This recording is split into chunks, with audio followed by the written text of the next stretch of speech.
Bismillah walhamdulillah wassalatu wassalamu ala rasulillah Sayyidina wa maulana Muhammad ibn Abdullah wa ala alihi wa sahbihi wa mawalah wa la hawla wa la quwwata illa billah amma ba'd. Alhamdulillah, jadi bersyukur kita haturkan kehadirat Allah Subhanahu wa taala atas limpahan nikmat dan karunia yang Allah Subhanahu wa taala curahkan kepada kita. Allah Subhanahu wa taala anugerahkan kepada kita, masih Allah takdirkan kita bisa melaksanakan kewajiban kita salat zuhur yang alhamdulillah kita laksanakan bersama-sama secara berjamaah di masjid kita yang kita cintai ini. Mudah-mudahan Allah Subhanahu wa taala terima segala amal ibadah kita, jadikan amalan yang tulus, ikhlas, hanya semata-mata mengharapkan ridha Allah Subhanahu wa taala. Amin ya rabbal alamin. Salawat serta salam tidak lupa pula kita haturkan kehadirat junjungan kita, baginda Nabi kita, Nabi besar Muhammad sallallahu alaihi wa ala alihi wa sahbihi wasallam, dan kepada keluarga Rasulullah, sahabat-sahabat Rasulullah, dan orang-orang yang meladani jalan baginda Nabi besar Muhammad sallallahu alaihi wa ala alihi wasallam sampai hari kiamat nanti. Amin ya rabbal alamin. Hadirin dan hadirat jamaah Masjid Raya dan pendengar radio dakwah Darussalam Samarinda di mana saja yang berada. Alhamdulillah, kita masih diberikan nikmat yang besar oleh Allah Subhanahu wa taala, berupa nikmat umur, nikmat sehat wal afiat, dan nikmat kita masih bisa berada di bulan yang mulia, yaitu bulan Rajab. Yang mana bulan Rajab ini apabila kita masuk di dalamnya, maka yang pertama ada di dalam fikiran kita peristiwa yang besar, yaitu peristiwa Isra dan Mi'raj Nabi besar Muhammad sallallahu alaihi wasallam.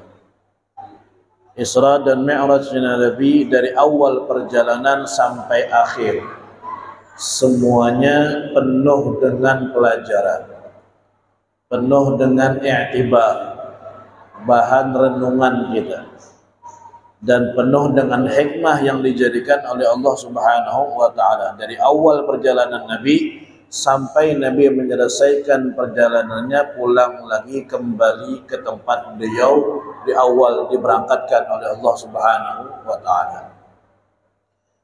Satu di antara pelajaran yang kita ambil dari peristiwa Isra dan Mi'raj Nabi Muhammad sallallahu alaihi wasallam, kita tentunya mengetahui bahwa sesuai dengan pendapat Abdullah bin Abbas, Nabi SAW ketika dimi'rajkan Allah itu sampai ke Sidratul Muntaha, dan Nabi di situ berjumpa, melihat dengan zat Allah Subhanahu wa taala.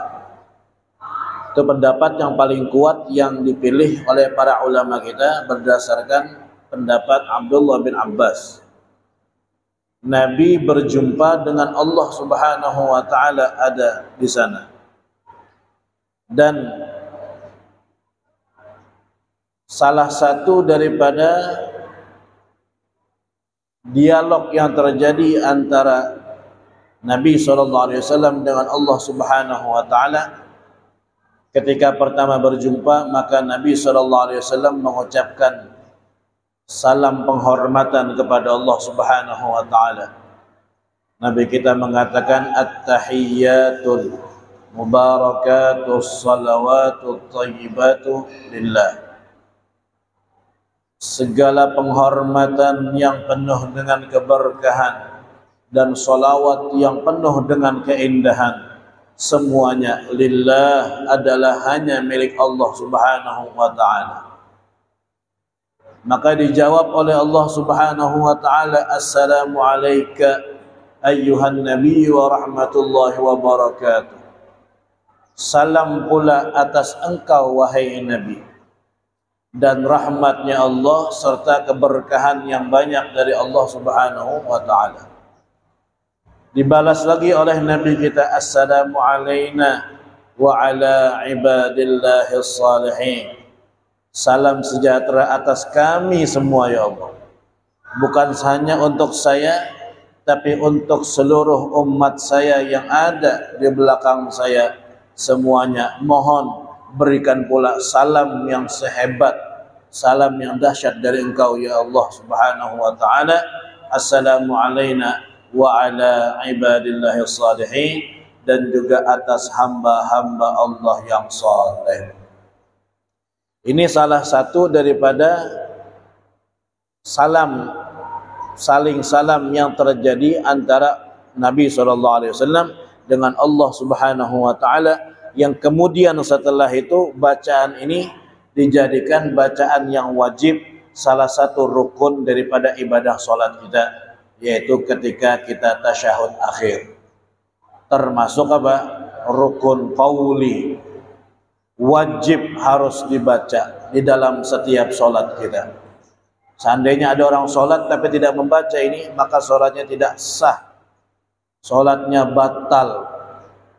Wajib kita mengucapkan salam ini minimal sehari 5 kali di dalam salat 5 waktu, salat wajib yang kita laksanakan sehari semalam. Yang kita garis bawahi di sini adalah kalimat wa ala ibadillahis salihin. Salam atas hamba-hamba Allah yang soleh. Ini lafaz kita baca tiap hari di dalam sholat kita minimal 5 kali, belum dihitung sholat-sholat sunnah kita yang Allah wajibkan 5. Artinya apa? Artinya kita ini diwajibkan setiap hari memberi salam kepada orang soleh. Wajib, kada boleh kada. Karena kita pasti baca terus itu wa ala ibadillah salihin, dan itu bacaan wajib. Berarti Allah mewajibkan kita memberi salam kepada orang soleh 5 kali minimal dalam satu hari. Artinya apa? Artinya Allah Subhanahu wa taala mewajibkan kita untuk selalu terhubung dengan orang soleh di dalam setiap saatnya. Tidak bisa kita putus hubungan dengan orang soleh, tidak bisa.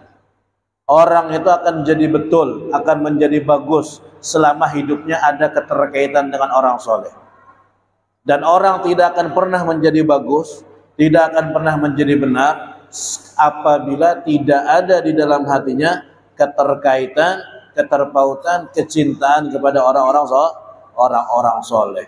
Makanya Allah wajibkan tiap hari kita ngasih salam kepada mereka. Ujar Nabi dalam hadis, barang siapa yang membaca salam itu, balagha kullu 'abdin lillahi salih, Allah akan sampaikan salam kita kepada semua hamba Allah yang soleh di seluruh dunia ini. Jadi kalau kita baca itu, di mana ada orang soleh di seluruh dunia ini, baik yang kita tahu maupun yang di ujung dunia bagian mana, Allah sampaikan, wahai fulan nih orang soleh, fulan bin fulan ngasih salam kamu jam sekian. Disampaikan semua oleh Allah Subhanahu wa taala, disuruh berhubungan terus kita dengan orang soleh. Dan itu menjadi keuntungan kita. Orang itu semakin kuat kecintaan dengan orang soleh, semakin kuat ikatan dia dengan orang soleh, maka akan semakin banyak kebaikan yang diberikan oleh Allah Subhanahu wa ta'ala. Tapi kalau orang tidak ada kaitan sama orang soleh, ada orang yang begitu. Ngelihat orang soleh itu biasa aja. Ngelihat ada orang alim, ilmunya luar biasa, kemudian dia orang soleh, ahli ibadah, ikhlas di dalam ibadahnya, ngelihat biasa aja. Kayak tidak ada sedikit pun tergerak di dalam hatinya untuk mengagungkan dan membesarkan orang soleh tersebut. Lewat-lewat kayak itu aja biasa. Tapi ketika ngelihat orang yang kaya raya misalnya, penghasilan sehari sampai 4, 5, 6 miliar, kalau ngelihat itu, hebatnya orang, wah luar biasa ya. Kagum dia, heran dia besarkan yang itu. Kita bukan menghina, tidak, tapi seharusnya yang lebih dia kagumi adalah sosok orang soleh tadi. Kalau dia dalam keadaan seperti tadi, berarti dia membalik yang seharusnya. Karena kita sebagai hamba punya kewajiban untuk membesarkan apa yang dibesarkan oleh Allah dan merendahkan apa yang direndahkan oleh Allah. Yang Allah besarkan apa? Ilmu Allah besarkan. Ibadah dibesarkan, diagungkan oleh Allah Subhanahu wa taala. Sedangkan yang ahlud dunia tadi, orang yang diberikan bagian besar daripada dunia tadi, itu Allah memandangnya dengan pandangan biasa. Bahkan kata Allah, dunia seisinya itu lebih murah daripada 11 sayap nyamuk. Seandainya ada orang berjual 11 sayap nyamuk, ada yang mau nukari, berapa harganya? Tidak ada harganya. Itu. Jadi kalau kita mau betul-betul sebagaimana Allah Subhanahu wa taala, kita pandang yang Allah besar kita besarkan, yang Allah pandang remeh kita remehkan, itu yang jujur. Jangan dibalik. Yang Allah pandang besar kita pandang remeh, yang Allah pandang remeh malah kita kagumi, malah kita besar-besarkan. Kagumi orang soleh ini luar biasa. Ujar ulama kita, satu bab ilmu yang kita pelajari, ini kepian belajar di satu bab ilmu nih saat ini, itu lebih hebat ketimbang orang yang Allah berikan dunia dan seisinya. Ada orang Allah kasih dunia seisinya, tapi Allah tidak kasih dia belajar satu bab ilmu. Dibanding yang duduk di majelis dapat satu bab ilmu tapi tidak kasih dunia, lebih hebat yang dapat satu bab ilmu. Itu satu bab. Kayak apa? Kalau ada orang di dalam dirinya bukan satu bab lagi, berkitab-kitab ilmu ada dalam dirinya. Selemari ilmu ada di dalam otaknya, ada di dalam hatinya. Wah, lebih hebat lagi. Puluhan kali lipat dunia dan seisinya. Jadi salah satu pelajaran yang kita ambil dari peristiwa Isra dan Mi'raj Nabi adalah kita harus selalu ada kaitan dengan orang soleh, harus selalu ada hubungan dengan orang soleh, bahkan mencintai mereka, karena kita setiap hari diwajibkan mengucapkan salam kepada mereka di dalam salat kita, wa ala ibadillahis salihin. Bukan cuma orang biasa kayak kita aja wajib cinta dengan orang soleh. Orang soleh sendiri itu wajib cinta juga dengan orang soleh yang lain. Kalau bang mungkin pian mengira, wah kita ini wajib cinta dengan orang soleh. Orang solehnya bang sama wajib cinta juga dengan orang soleh yang lain. Bukan mereka hanya dicintai aja, mereka wajib cinta, sama, tidak ada bedanya. Makanya Imam Syafi'i mengatakan, uhibbus salihin walastu minhum la'alli an anala bihim syafa'ah. Saya cinta dengan orang soleh, kata Imam Syafi'i, walaupun saya bukan orang soleh. Tawadhu'nya Imam Syafi'i. Kenapa? La'alli an anala bihim syafa'ah. Barangkali saya dapat syafaat pertolongan dari mereka. Wa akrah man bidha'atuhul ma'asi walau kuntu sawa'an fil bidha'ah. Dan saya benci dengan orang yang bermaksiat walaupun aku ini jadi Imam Syafi'i ketujuh bermaksiat juga. Tapi dijawab oleh murid beliau Imam Ahmad bin Hanbal, tuhibbus salihin wa anta minhum, tuhibbul qaum yalhaq bil jamaah. Wahai Imam Syafi'i, engkau cinta dengan orang soleh, dan saya bersaksi engkau termasuk orang soleh itu. Karena pecinta satu kelompok akan dikelompokkan dengan orang tersebut. Wa takrah man bidha'atuhul ma'asi hamakallah min tilkal bidha'ah. Dan engkau benci dengan orang yang bermaksiat, mudah-mudahan Allah hindarkan kamu daripada maksiat-maksiat tersebut. Imam Syafi'i itu orang soleh, tapi mewajibkan dirinya cinta dengan orang soleh yang lain. Artinya apa?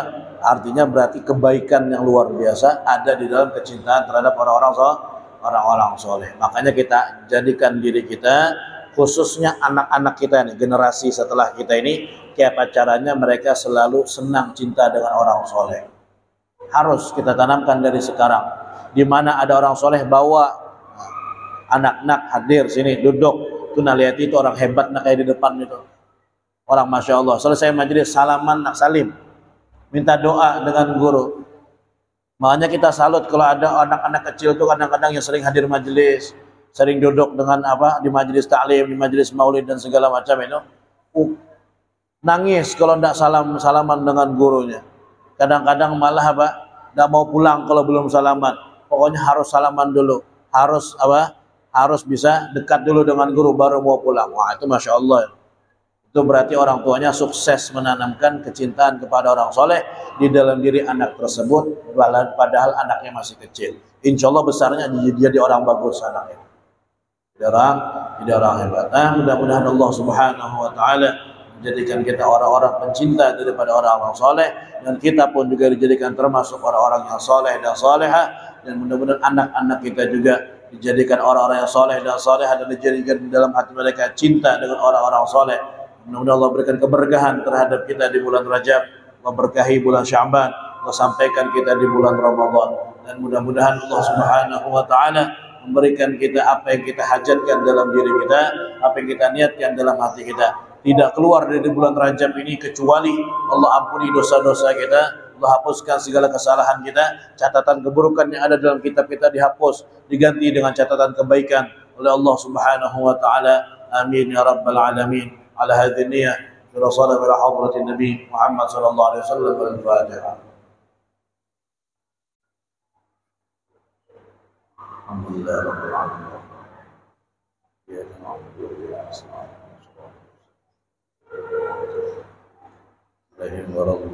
Bismillahirrahmanirrahim. Wassalatu wassalamu ala asyrafil anbiya'i wal mursalin sayyidina Maulana Muhammadin wa ala alihi washabihi ajma'in. Allahumma iftah lana fidwal 'arifin wa qina fid din wa 'allimna tawil wa inna sawa'i sabil wa ja'alna ma'ana min 'amal wa salatikal mustaqim wa makrimna min nuril fahm wa akhrijna min dhulumat wa zidna 'ilma. Allahumma barik lana fi Rajab wa Sya'ban wa ballighna Ramadan wa inna 'ala siyam wa qiyam wa tilawati wa rahmatihi karim mannan rabbana hab lana أزواجنا وذرياتنا قرة أعين واجعلنا للمتقين إماما.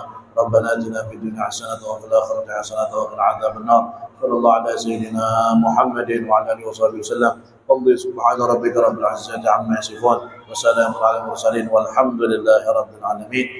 Jadi dari saya kurang lebih minta maaf salah-salah kata, minta halal minta ridha. Hadza minni wa afu bikum. Assalamualaikum warahmatullahi wabarakatuh.